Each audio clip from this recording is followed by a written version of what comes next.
A melody essentially consists of two elements, rhythm and pitch. So let's use these elements as well as other important concepts and tricks to make melodies together.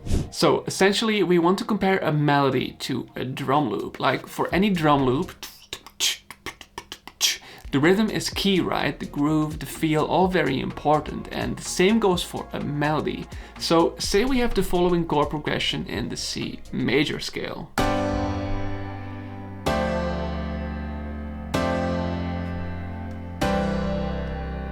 Now, when hearing this, there are a few rhythm options that immediately come to mind.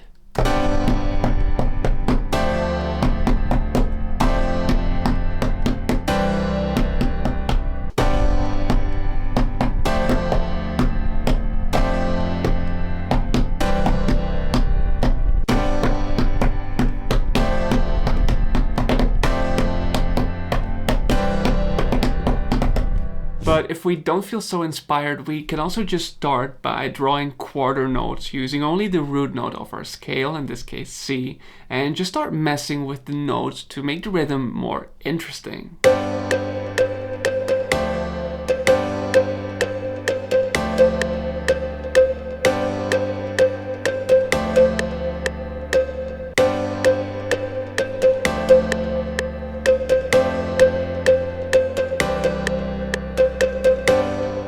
So basically we want to create a rhythm that feels interesting, cool rhythmically, while not being too busy or hectic. For example,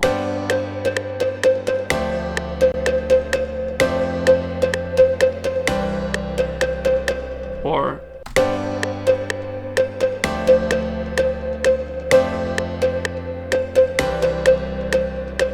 and another thing to consider here is that we don't necessarily have to start our rhythms on the 1 or on the downbeat, because from experience I know it's very tempting to go like 1, 2, 3, 4, start, 2, 3, 4, start. So instead of doing this,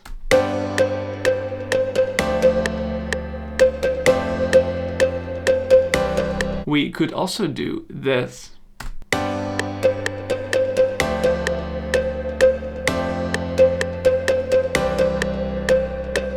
Now, one thing you might notice within all these rhythms is that not all of their notes have the same length. And if we think of our drum loop analogy again, this makes sense because in a drum loop, the elements may have different lengths too. Think of a beat consisting of a medium length kick, a longer snare, and a super short head. Like, the different lengths of these elements dramatically influence the rhythm and the groove of the beat. And the same is true for melody rhythms.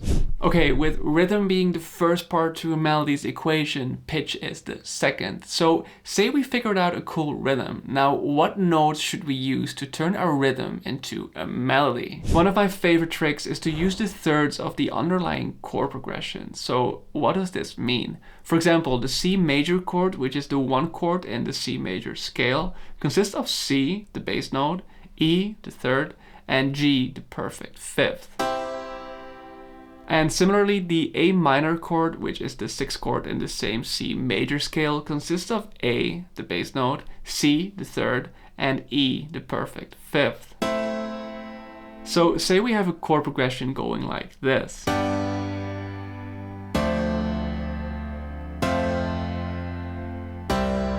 Let's borrow one of the rhythms we created before and set the notes to the thirds of the chords that are playing underneath, like this.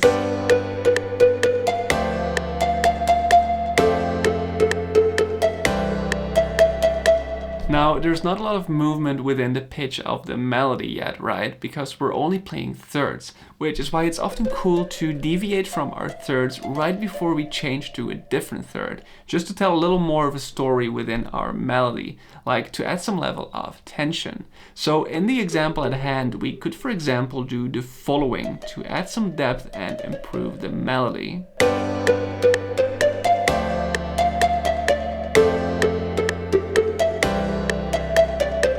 Now, while using thirds is one approach to figuring out the pitch aspect of a melody, there's other approaches too. Like, if you think about it, there are 12 notes to choose from in any octave, which can be overwhelming. Now, if we make pop or other popular genres like EDM and hip hop, we often work in a major or a minor scale, meaning we only have 7 notes left to choose from for our melody. And in C major, that's C, D, E, F, G, A, and B, all the white keys. And within this scale, there are actually 5 notes that basically sound good with any chord, which are C, D, also known as the supertonic, E, G, and A.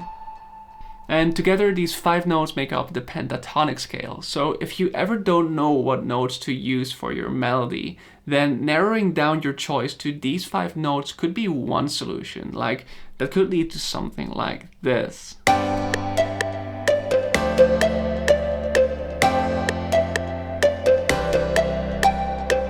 Now there's one note that is unofficially known as pop music's magical note, which is the 2nd degree or the supertonic, and in the C major scale that is the note D. And there's something about this note, something that just always makes it sound good.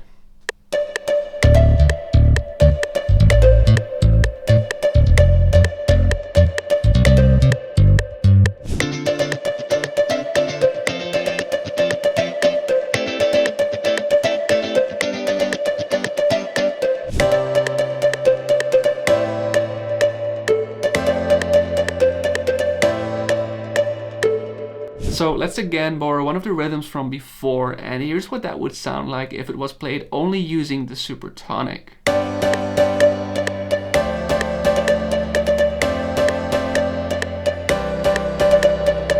Sounds a little boring, right? So that's why I often combine the supertonic with its neighbors, the 1st and the 3rd degrees, which are C and E in this case.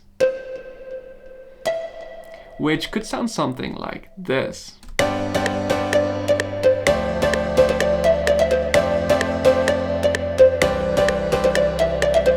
And if we then throw in a little variation at the end of the 4th bar, we can elevate our melody to a new level.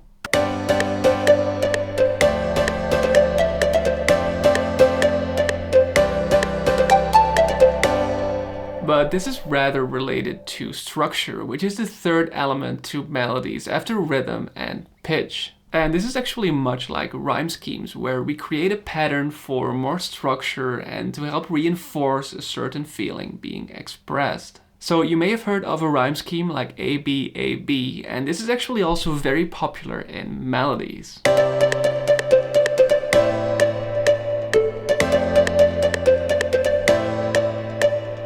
Like here we essentially go from one melody part to a second different part. Then we go back to the 1st part, and finally we end on the 2nd part again, which is exactly what we did in one of our melodies from before.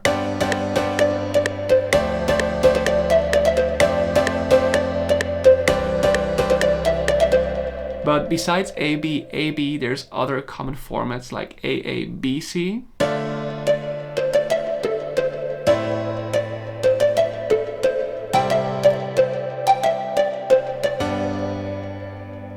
A, B, A, C,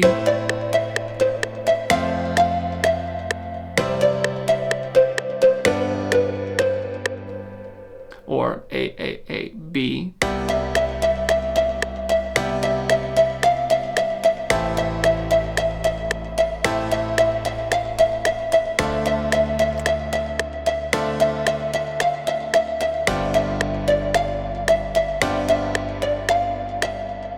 And if we can think of our melodies in a more structured way using sections like A, B, C, and D, then the idea of making melodies might feel less random, as we can now take advantage of this logic. I mean, say we made the following melody.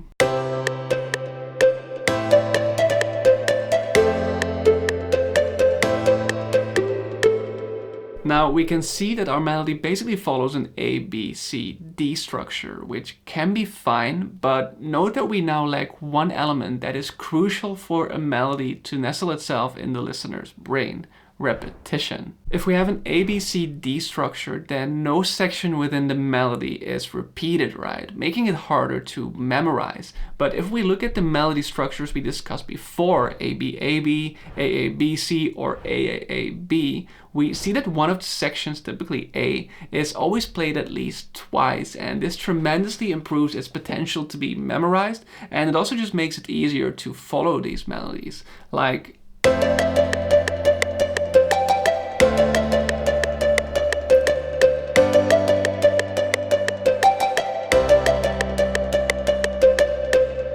that melody is quite easy to follow, right? Now, finally, another concept that is implicitly hidden within melody structure is call and response. Like in music, we're basically having a conversation.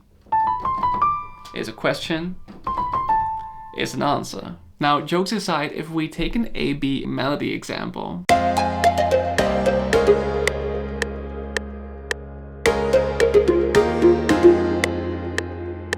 then it's almost like A and B are having a little back and forth conversation, right? And this interaction, like a call and a response, can be super powerful. Now, to test if my melodies have this call and response effect, I like to imagine performing the melody live at a packed concert or a festival. I'll sing the A section into the microphone, and then I'll point the mic to my imaginary audience for them to sing or hum the B section. And if I can vividly picture them singing back that B section to me in a powerful way, then that's generally a good indicator the call and response is working. So let me play you an example.